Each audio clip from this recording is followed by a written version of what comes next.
All right, moving on to the put butterfly.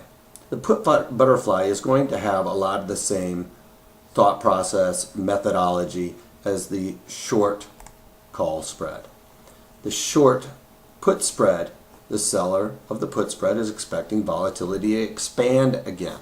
And we want the underlying to rally or sell off to our extremes or our wings rather quickly to take advantage of the expanding, or that would create the expanding volatility, and we would quickly achieve our goal. To build the butterfly, we are going to sell one in the money put, buy two at the money puts, and sell one out of the money put. The same as the call butterfly that we were short. It was the same setup. And you will get a credit for this strategy. Again, the max profit, we want a sharp move in the underlying to the wings of the strategy. That will get us our max profit. And the max profit is the net premium received minus the commissions. The max loss, because this is a defined risk strategy, our max loss is going to occur when that underlying pins at our base of our butterfly or our long puts. And it's going to be the difference between the short strike and the long strike minus the net premium received, which is our short strike being the one that's in the money, our long strike the one that's at the money at expiration minus the net premium received. And keep in mind your commissions. The break even. The break even on the higher band or the higher wing is going to be our highest short put minus the net premium received, and on the lower wing, our lower break even is going to be the lower short put plus the premium received.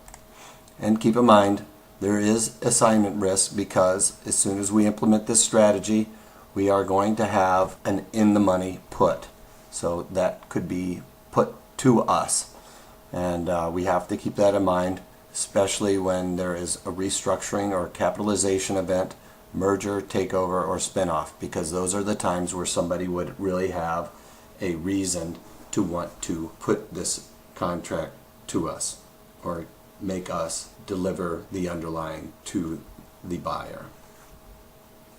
All right, here is an example of our short put butterfly.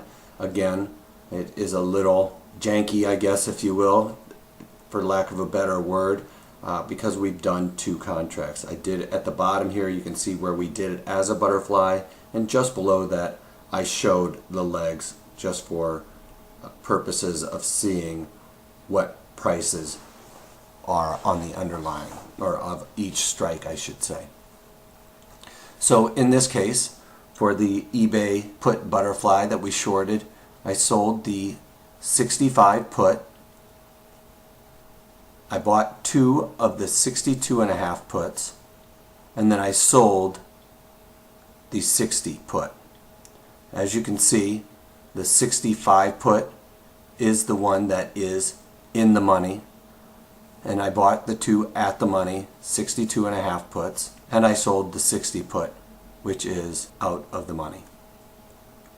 And then the breakdown below, sorry that I did that backwards on the breakdown, where I sold the 60 put, which is out of the money, bought the two 62.5 puts for $2.30. Now remember, when you're figuring out your credit or debits on any of these butterflies, when you've done two at a particular strike, you have to double that debit that you paid. And then on the 65 puts, we sold them at $3.85, and as you know from previous classes or previous tutorials, that has intrinsic value of $2.50.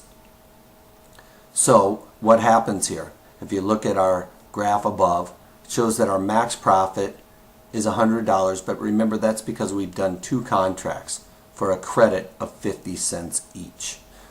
And our max loss on this shows $400, but keep in mind it is really only $200 because we've done two contracts. The way that we figure out our max loss is we take the one that would be in the money when it expired at $62.50, The difference there is $2.50, and we subtract our net credit of 50 cents, so a max loss of $2, and because we've done this, it is $200. 100 contracts increases that for a $200 net loss. And as this shows a credit of 50 cents, keep in mind that 50-cent credit is really $50.